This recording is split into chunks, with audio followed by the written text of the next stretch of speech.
I will give you a somewhat alarming one. I was setting up a LangChain environment with Agent GPT, and I said, here's my website, find a working login. And so it immediately spun up a few instances of the language model, started to build a headless web browser, went out onto the web and fetched lists of known compromised usernames and passwords, and started writing agents to start tackling the challenge of getting into my website, right? We should bleep this part out. We don't really need to share this kind of things. Like, this is theoretical only. Just an example. Just an example. No hackers in the audience, please. Yeah. Andy, that was my, when I do this, that's my international sign to my post-production team. Well, I got some other, maybe less dangerous, but spammy examples.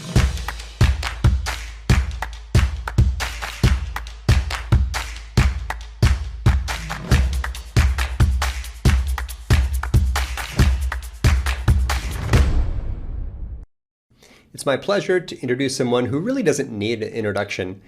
Mr. Christopher Penn, probably someone you know from listening to what I think was like the very first or second marketing podcast ever, Marketing Over Coffee. If you've never heard of that or missed it, don't worry, you can go back and catch up on the 800 episodes. But I know Chris from events. Chris has been teaching and speaking forever. He was one of the early presenters on the topic of AI that I ever saw, like 5 years ago. He's been talking about AI forever. A legit influencer, someone who's influenced me a lot, and an absolute pro on all the topics we love to discuss here at Digital Marketing Masterclass. Please welcome Mr. Christopher Penn. Mr. Christopher Penn, welcome to the show. Thank you for having me. Super excited to have you, Chris. Let me, just for our listeners, I want to break down how the show works. We bring in a guest host, and each of us talk about one particular topic. And after you present your topic, the other co-host gets to question you on why it brings value, or basically add commentary. And then, we proceed to the next host and the next host. But we usually kind of go off the rails pretty quickly and start to just go up in any direction we want. So please feel free, have the freedom to do that. But we drew straws before the show, and Andy, you are up first. Go. Sounds good. Happy to present a quick topic. Here's some food for thought. As I watch the landscape of digital, and as a content marketer paying close attention to things like click-through rates from search and Google, I've published like 550 articles in my career, about 2/3 of which were search optimized, and I can see the rankings, the traffic, the click-through rates to these things. And of course, so I'm watching to see the impact of featured snippets and people also ask boxes, and of course now the idea of generative AI or SGE. SGE, we all predict SGE will affect click-through rates, and maybe there's going to be, like, Google's trying to make a play to be the resource in this new era. My perspective here is that search is information retrieval. AI is more than information retrieval. It will do things for you that, for which there's no information yet. You can ask it for what's not there. You can ask it to do more things. There's far more use cases for AI than for search, in my perspective. Therefore, the question isn't necessarily just about how much SGE affects click-through rates, but really how much people use search in general.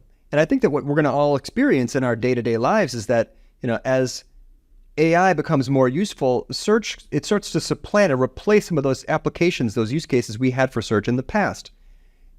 And I think it's a better experience overall. When you think about when you search for something, you see search results, it's a bunch of stuff, there's ads.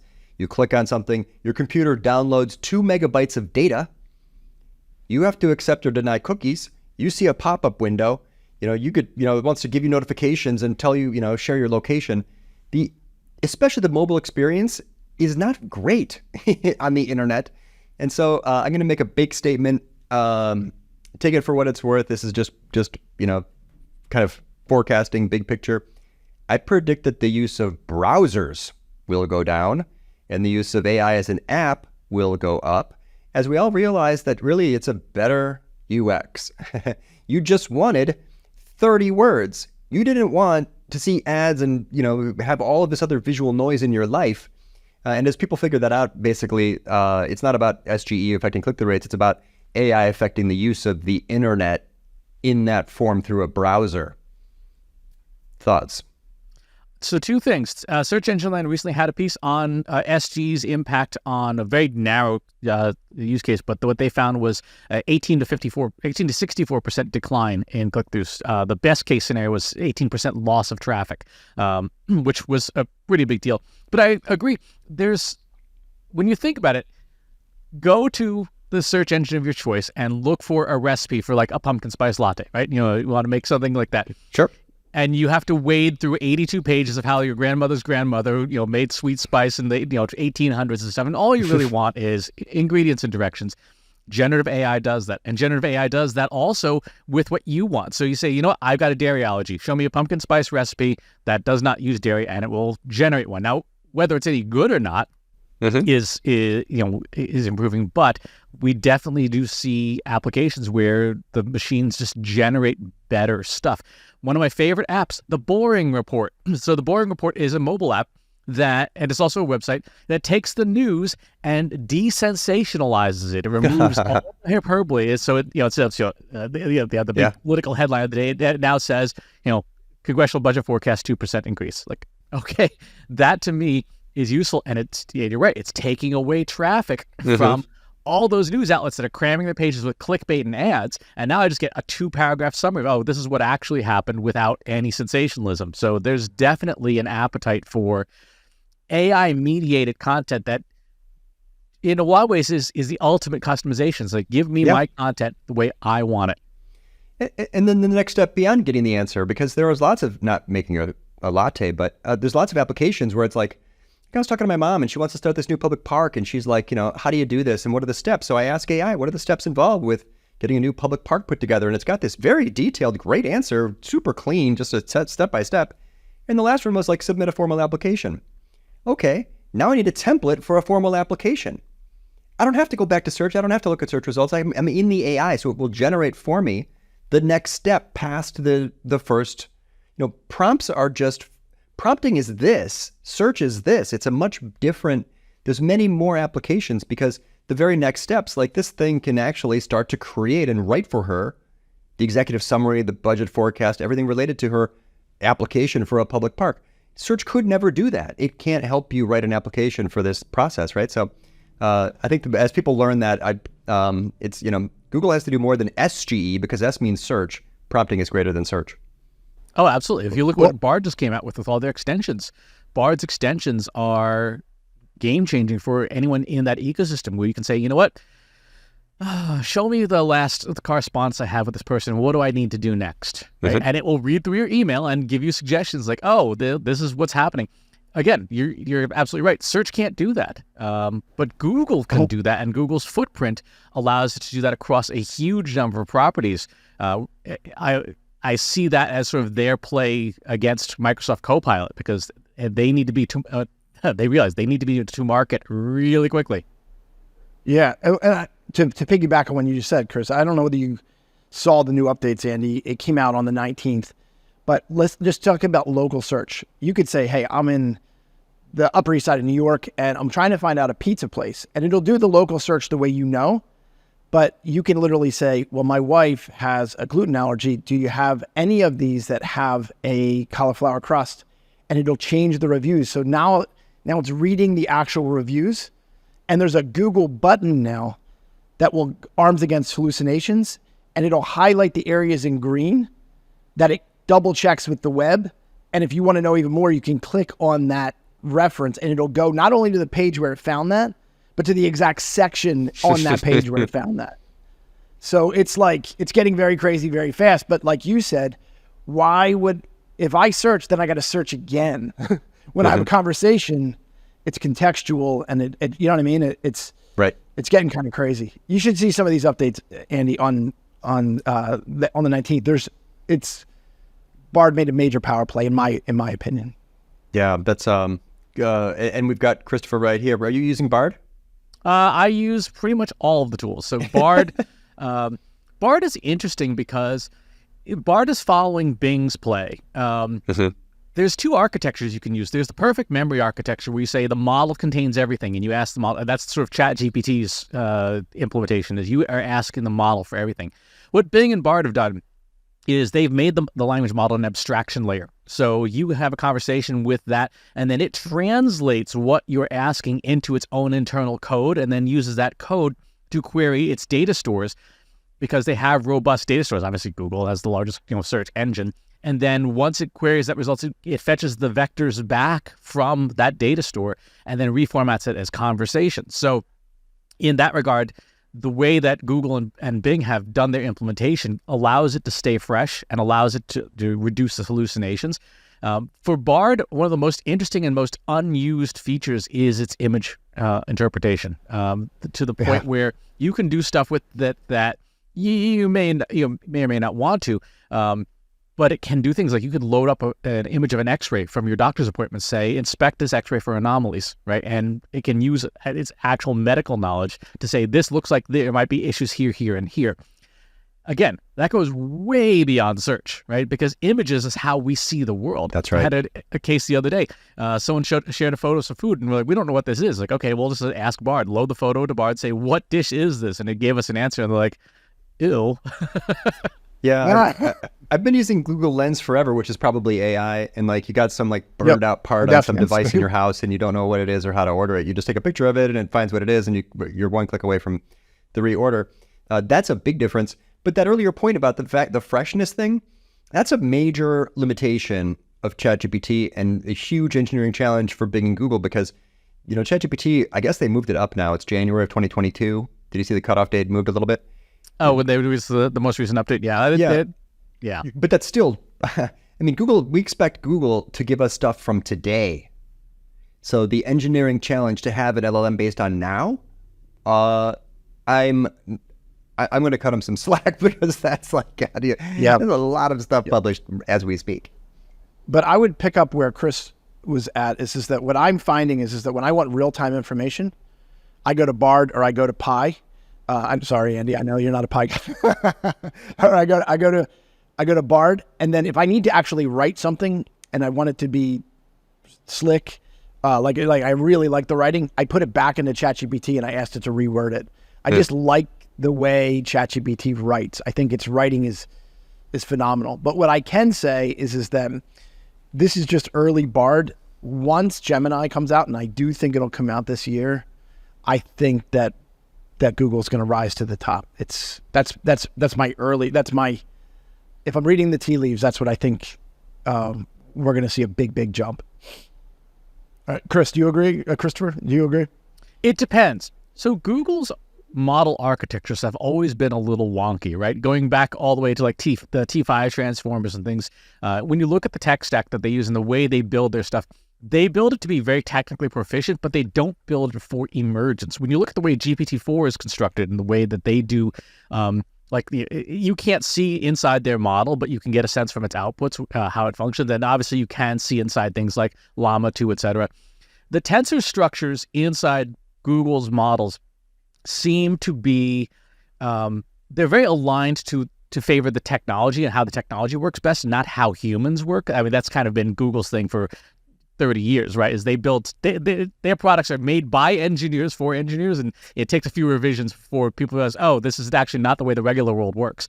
So it's getting there, and I think Gemini will depend on how it's an evolution from Palm 2, because Palm 2 is a fairly large model.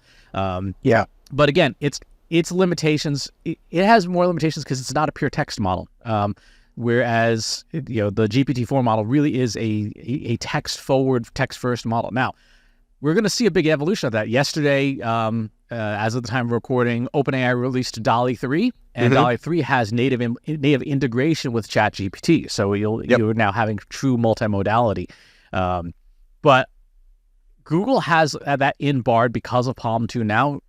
I believe, though, that Google has the advantage there because Google already owns Google Photos, it owns YouTube, it owns Gmail, right? It owns all these properties. It owns Android, so they have just a much richer data set of that they can train on, that they have access to that OpenAI does not, right? If you load your photos to Google Photos, guess what? Google has the ability to train on that. They have that data. The billions of hours of video that are on YouTube, Google has the right to use that in their AI training. And so by default, they can train much better and much faster than OpenAI ever could.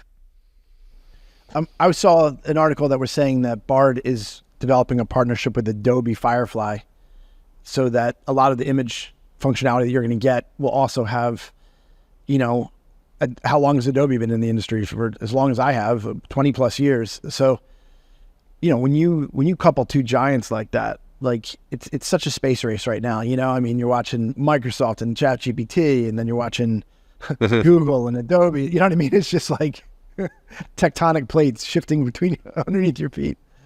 I love it. I've got kind of an engineering question for you, Christopher. There's and we could share it. I'm looking at like kind of an infographic that shows the size of the LLMs, and ChatGPT 4 has 1 trillion parameters. Palm has 540 billion. DALL-E 2, which you just said is I guess out of date now, it has only 12 billion parameters. Do you see a correlation? And I'm sure you're familiar with some of these numbers. Do you see a correlation between more of a correlation between the number of parameters and quality responses, or the size of the your point a second ago about the amount of data going into the LLM and the quality of the output? So it's kind of a weird mixed bag. So you have 3 numbers, right? You have weights, parameters, and tokens. Tokens are the inputs. So for example, the Llama 2 models, even though they only go up to 70 billion parameters, the Llama 2 models are all trained on either 1 or 2 trillion tokens. So the more tokens you have, the more diverse the model can be, right? If you have a model that is trained on relatively few tokens, it might be a good domain specialist, but it's going to have a hard time generalizing. So it won't be able to make limericks of Guns N' Roses songs, as an example. The model weights. Forget that. Never mind. The model then. weights. Yeah. The model weights and parameters are tricky for lay folks to understand because there's a lot of mathematics involved. But the way I explain it is like this: your model parameters, if you can imagine a pizza, the model parameters are the diversity of ingredients on top of the pizza, right? All the different toppings. Okay. And the model weights are how much of each topping there is. Right, so if you have a pizza, there's like one little jalapeno on it. Okay, technically there's jalapenos on that pizza, but there's not very much, right? As opposed to like the whole thing being covered with pepperoni. So when we're talking about a model like GPT-4 having a lot of parameters, yes, it may have there may be like one tiny little jalapeno, one tiny little anchovy, and this ridiculous thing. They're not weighted. And if you are working with that model and you're like, I really want to be working with anchovies, you're like, yeah, but there's only a tiny little part of this pizza that has an anchovy on it. The rest of the pizza does not. That's the challenge of the big general models. And the question then becomes, okay, well, let's say you cut that tiny little slice of that pizza that has the anchovy out. If the anchovy is stacked 2.5 feet high on that one very awkward slice of pizza, then you're like, okay, that's enough. So there's the model weights, or how much of that parameter is there, will dictate its usefulness. And so those 3 things determine how useful a model is viewed. This is one of the reasons why the open source models like the Llama 2 family are becoming so useful and so powerful, because people can take them as they are and, using techniques like PEFT or LoRa, retrain them, fine-tune them. So if you wanted a model, say, that wrote blog posts for the pharmaceutical industry, you could take your training data that you have, build a modification to that model, and instead of having the whole pizza with a whole bunch of ingredients you don't care about, you're basically saying, all I really want is this slice. And then you're going to re-encode that and say, okay, now this model can only do SEO for pharmaceutical companies. It can't do anything else. It can't write Guns N' Roses lyrics, right? It can't write love poetry, but boy, can it optimize a web page. That's where the open source market really is going. And we've seen, since the release of Llama 2, thousands of variations. I saw one that does the fashion industry yesterday. It's just working on fashion concepts. And that's where, again, there's this big race between the big public models. Like, okay, this is kind of good at a lot of things. And then these fine tunes, like, this is only good at this thing, but it is best in class. It beats out GPT-4 at this specific task. Yeah. And then are you finding, Christopher, that this is kind of like the ingredients of where agents are really going to come in? Because this is what I'm hearing is fine-tune model connected to fine-tune model connected to fine-tune model. Are you seeing that as well? Yeah. So that is actually the topic that I was bringing to, that agent networks are the power that no one is paying attention to. What an agent network can do is dramatically greater than what any AI model alone can do. So to put it in layman's terms, GPT-4 is like having a really, really, really smart intern in the office, right? Like, this is like the intern, and you'll hire them eventually. An agent network is like having a bunch of miniature interns, none of whom is really good at everything, but is good at one thing. But now you have an office full of them. And that office full of them has greater capabilities than just having the one smart intern. Like we know this as companies. We don't hire one smart employee. We hire a bunch of employees who are good at different things. And that networking of those employees together makes for a company. It allows us to scale. There are systems and architectures out there. The most prominent one is called LangChain, which is a glue. It's a glue that glues together language models. And what these things can do is start to pick away and decouple tasks that a language model can't do. For example, you can have a language model like CodeLlama start to write code to say browse the web, but set up a Selenium headless instance. That gets past the LangChain. LangChain implements that, turns that browser on, and now suddenly your language model has access to the internet. And now a second model can start to give queries and commands to the browser that this thing just wrote, take the data, push it into a vector database. Now I have a third model that can go into that vector database, pull the vectors out, and start working with the data. So these tools in concert can do way more because they're specialized and they have much lower compute power than a big model. And they can do stuff that, because they can write their own code, that they don't have access to otherwise. I'm thinking of use cases already. I can imagine. I will give you a somewhat alarming one. I was setting up a LangChain environment with Agent GPT, and I said, here's my website, find a working login. And so it immediately spun up a few instances of the language model, started to build a headless web browser, went out onto the web and fetched lists of known compromised usernames and passwords, and started writing agents to start tackling the challenge of getting into my website, right? We should bleep this part out. We don't really need to share this kind of things. Like, this is theoretical only. Just just an example. Just an example. No hackers in the audience, please. Yeah. Andy, that was my when I do this, that's my international sign to my post production team. Well, I got some other maybe less dangerous but spammy examples. How about a chain of agents that takes the queries you rank for, goes to Google, takes screenshots of images. The next agent processes the images to show what kind of SERP features are available there. Third agent analyzes those to show like which of these key phrases likely has the highest click-through rate, or which of these people also ask questions aren't answered in your content. And then the final agent would then go update your article to better perform in featured snippets, or to realign with a different key phrase for which the click-through rate might be higher. It gets weird, right? I mean, like is that an example? Like image processing plus analysis plus something like that. Yeah, absolutely. I mean, think about, so Fable Studios set up an ensemble of, I believe, 11 models along with the infrastructure and glue, and they reproduced an episode of South Park. Full 22 minutes, video, audio, voiceovers, the works, the plot. Now, it wasn't very good because they were using GPT-4, which is heavily censored, so it couldn't make South Park, the South Park we know and love, because it can't be filthy, raunchy, and all that stuff.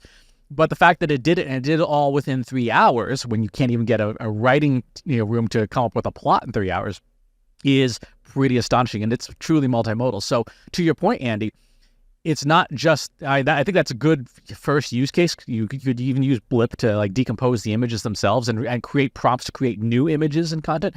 But think about now constructing that and tying that to other engines as well, right? So you have a vector database set up in Pinecone where you can now start doing not just SEO tasks, but like language modeling itself, and saying, well, what other semantic concepts belong in here? And now you're going to have it going, not only optimize your content, you're going to create net new content. You're going to send stuff out to Stable Diffusion and generate images or moving videos. And then you're going to start posting that to YouTube. And in your YouTube description, of course, you're linking back to your website articles, and you're going to go out and start leaving comments and things on places and public forums. Agent networks are only limited by your compute power, but they are incredibly powerful. They are the emergent property of these open source models that are available today. It's not a theoretical thing. Like, this is in market now. Yeah, I'm afraid this is an internet killer, Christopher. I really am. Like, I'm not trying to, like, these things that could just run amok. Like, we could literally wake up tomorrow and just be like, breaking news, smoking is actually good for you. You know what I mean? Like, it is. I mean, like, it's... Yeah. You have to have some fundamental conversations at a society and civilization level about how much you value the truth versus what makes you feel good. And the current environment, the current the way humanity seems to function, tends to lean very, very heavily towards the latter. I would rather live a lie that makes me feel good as opposed to an uncomfortable truth. Yeah. Well, that's a really important societal question in the bottom line, in a feedback loop that we've all seen, social dilemma style, and other channels, other technologies.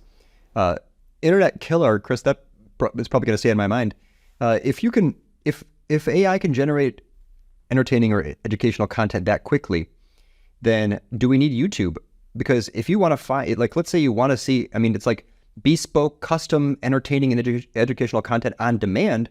You could just say, hey, AI, create for me a brand new book on this topic or a brand new show on this topic that didn't exist before. Write me a new piece of software that didn't exist before.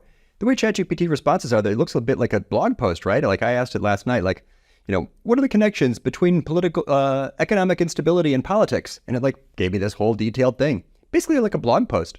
Similarly, maybe we're just going to get our, I want to watch a show, a period piece with romance and adventure from the era of the Vikings, and it'll just make the show for me. Why use YouTube? Why do we need that visual noise? Why open a browser if you can have your entertainment agent just spin up a series for you that checks every box of what you love?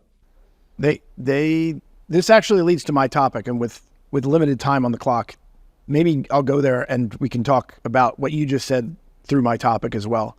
So my topic was literally talking about, so I do a lot of programmatic advertising, and with the programmatic advertising, they have something called content.ai, which basically looks at the contextualness of what you've browsed in the past, but they're also comparing it to certain things that Meta is working on. So when you think about Midjourney, it's so cool that we're making really beautiful pictures of unicorns and all the stuff like that. When I do my presentation, I find the CEO of the company and I put his face on Superman, and it's really cool. And so of course that's really cool. It has impact on Hollywood, but where I'm starting to see 2 steps away, if I'm reading the tea leaves right, and I give this analogy in my presentation, is I say, this is my business partner, Todd. Todd likes golf. Todd, like all of us, buys from companies that he knows, likes, and trusts. Who does he know, like, and trust the most? Himself. And so what you're going to start to see is you're going to start to see golf ads because he likes golf, but the player in the golf ad looks shockingly like him. Yes. And it's actually maybe 5% lower body fat or whatever. All right. So my point is that what we're starting to see, the chipsets aren't there to do this at capacity, but what we're starting to see is that with the generative art technologies, your ads are going to be hyper personalized. Oh, that's a great idea, actually. Yeah, it's crazy, right?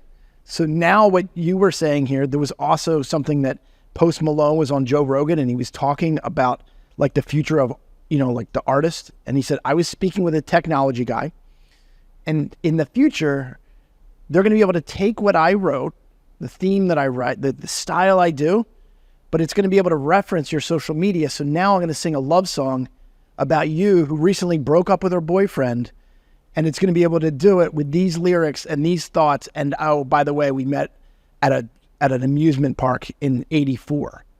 And so you're going to have a Post Malone song written to you.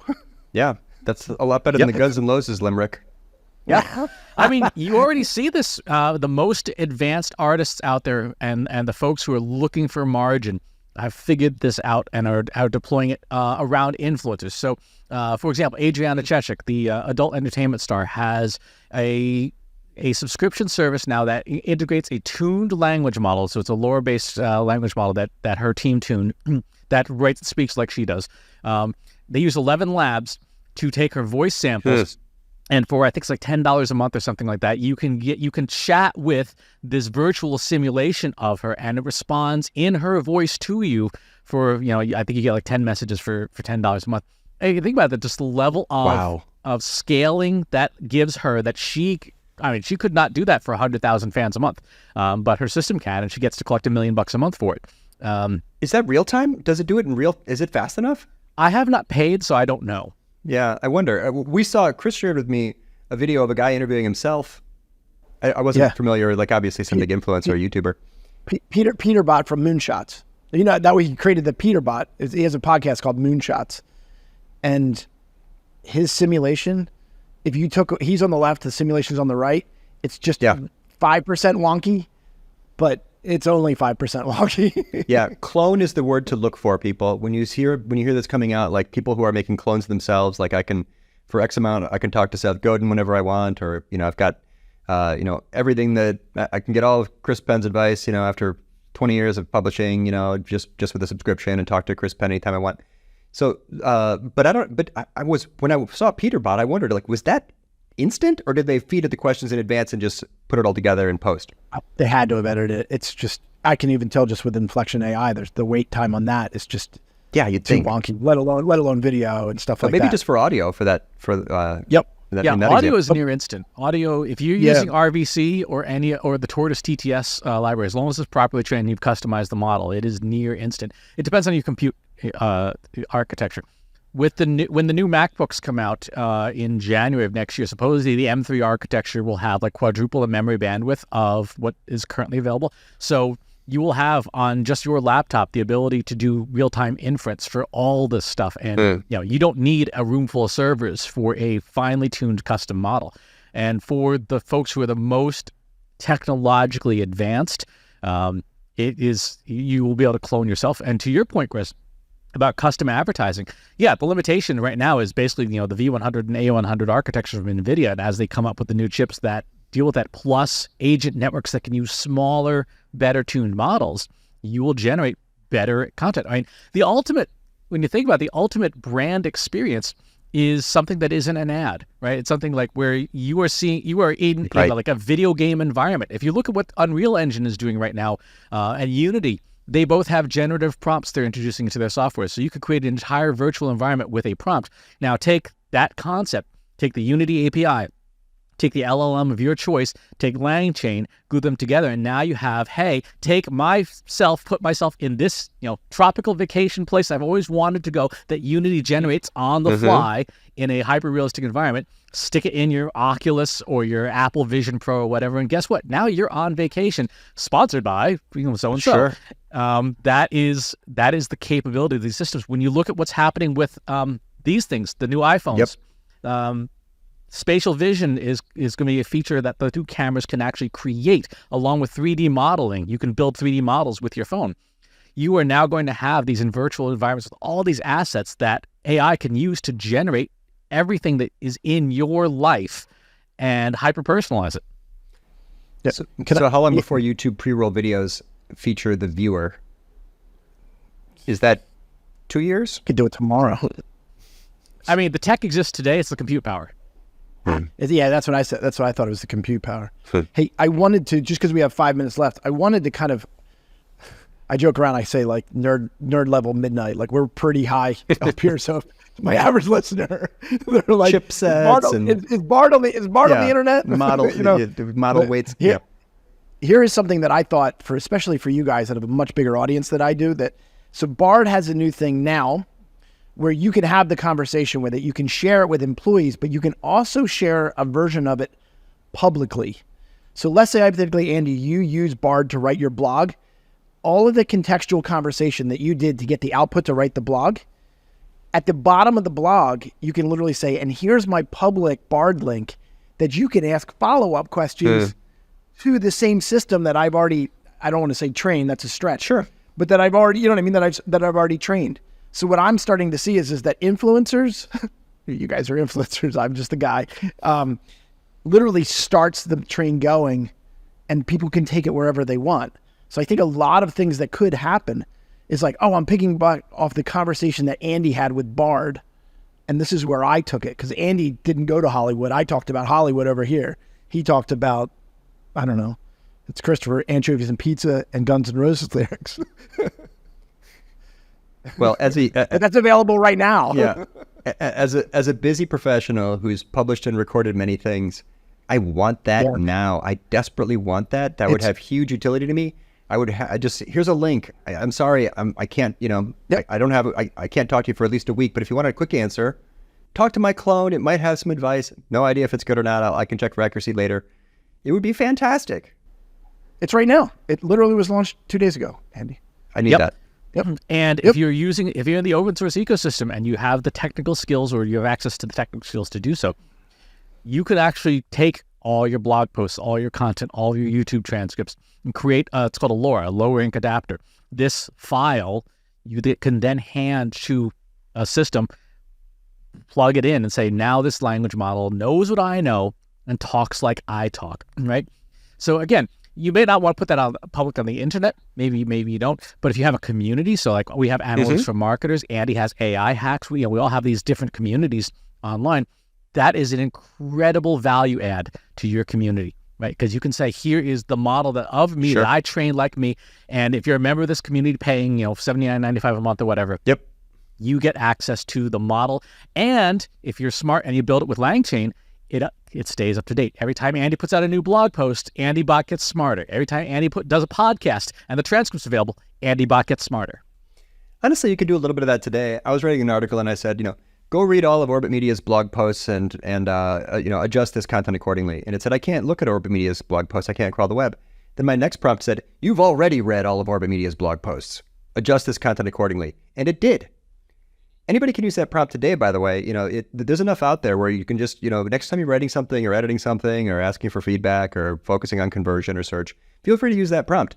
You tell that, you're a content marketing pro who has read every article on the Orbit Media blog. Evaluate this content against its ability to inform and persuade and rank, and you might get better results. Pick your favorite blog, pick your favorite blogger, pick your favorite book, pick your favorite, thought leader or influencer or advisor, and tell the AI that it's consumed that person's content. You can start to do some of that today.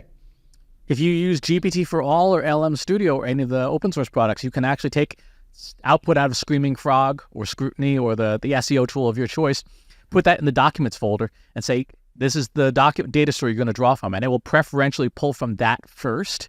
And so now you can have a real-time little bot on your desktop or your laptop. I've got one running in the other window right now. It's just putting web pages in that folder. That it indexes them, and now I have a data store of in real time of the stuff that I wanted to preferentially treat, and I don't have to train it. I don't have to tell it what to do. It just knows because it's indexing it in real time. Brilliant. I do a soft version of that with Claude. I just basically a super document. I upload it and I say, you know what? For all of my statistics and stuff like that, use my resources and not the ones that you generate on your own. I'm trying to eliminate hallucinations on that, Yeah. Well, look, we're running out of time. Christopher, we got to have you back, man. This was crazy. So, no, Christopher, thank you so much for all the content that you brought today. Like, it's super impressive.